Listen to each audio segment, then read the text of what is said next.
Hi అండి, శ్రీలక్ష్మి ఛానల్కి స్వాగతం సుస్వాగతం. నేను పులుసన్నం చేయబోతున్నాండి ఉల్లగడ్డలతో. ఉల్లగడ్డల పులుసన్నం ఎప్పుడన్నా తిన్నారా మీరు? ఉల్లగడ్డలు తరిగి పెట్టుకున్నాను.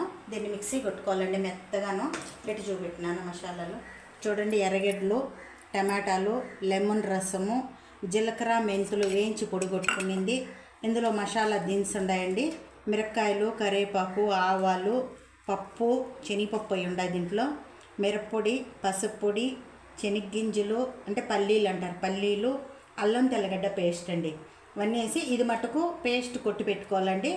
కాబట్టి ఇవన్నీ వేసి నేను లెమన్ రైస్ చేసి చూపెడతానండి. ఆద్ర పేస్ట్ కొట్టి పెట్టుకోవాలండి. ఓకే, కరెక్ట్గా కట్ చేసుకుంటున్నాను. ఆయిల్ వేసేసుకున్నాను.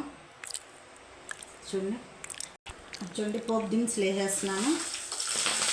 పోపు దినుసులతో పాటు పల్లీలు వేసేస్తున్నాను. పల్లీలు బాగా వేగాలి కాబట్టి వేస్తున్నాను. ఓకే, చూడండి, కొన్ని ఎర్రగడ్డలు వేసేస్తున్నాను. ఎర్రగడ్డలు మరీ ఎక్కువ ఉన్నాయి, కొన్ని తీసేస్తున్నాను, కొంచెం వేస్తున్నాను. చూడండి, అల్లం పేస్ట్ వేస్తున్నాను. ఎర్రగడ్డ వేయింది, అల్లం పేస్ట్ వేస్తున్నాను. ఓకే, చూడండి, బాగా వేగిపోయింది. అల్లం పేస్ట్ కూడా బాగా వేగిపోయింది. టమాటా వేసేస్తున్నాను. మా అమ్మాయి అన్నీ ఎక్కువ కోసి పెట్టేసింది. కొంచెం సాల్ట్ వేస్తున్నాను. సాల్ట్ ఆల్రెడీ అన్నంలో కూడా వేసుకున్నాను, అందుకని పసుపు పొడి, మిరప్పొడి వేసేసుకుంటున్నాను. పేస్టు వేసేస్తున్నానండి, ఇంకా వేసేస్తున్నాను. బాగా ఉడుకుతుందో ఇటు చూడండి, ఎంత బాగా ఉడుకుతుందో. ఇప్పుడు లెమన్ రైస్ వేసేసుకుందండి. లెమన్ రసము ఇటు వడగట్టి వేసుకోవాలండి, ఊరికి గింజలు వేసుకోకూడదు, చేదు వస్తుంది. వడగట్టేసి బాగా నీట్గా పెట్టుకోవాలండి. ఓకే ఓకే, చూడండి ఎంత బాగా ఉడికిపోయిందో. చూసినారా, మన పులుసు రెడీ అయిపోయింది. చూడండి, ఇప్పుడు లాస్ట్ మెంతుల పొడి, జీలకర్ర పొడి వేసుకుంటున్నాను అండి. కొంచెం మెంతులు, జీలకర్ర వేయించి పొడి కొట్టి పెట్టుకున్నాను. మరి ఎక్కువ కూడా వేసుకోకూడదండి.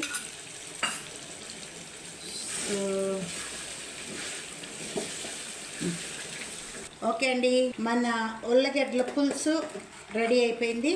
ఇంకా అన్నం లేసి కలిపేసుకున్నాము. చూడండి, పులుసు రెడీ అయిపోయింది. అన్నం లేసి కలిపేసుకున్నాము. ఇది చూడండి, మీరు నిల్వ కూడా పెట్టుకోవచ్చండి, వారం రోజులు ఉంటుంది. ఒకవేళ మిగిలిన మీరు చేసుకున్నప్పుడు ఒక వారం రోజులు మన ఫ్రిడ్జ్లో పెట్టుకొని కూడా చేసుకోవచ్చండి, ఇబ్బంది ఏం లేదు మిగిలితేనో. ఓకే ఓకే, హాయ్ అండి, చూడండి, మన ఉల్లగడ్డలు పులుసన్నం రెడీ అయిపోయింది. ఎట్టుండదో చూడండి, సూపర్గా ఉండదు.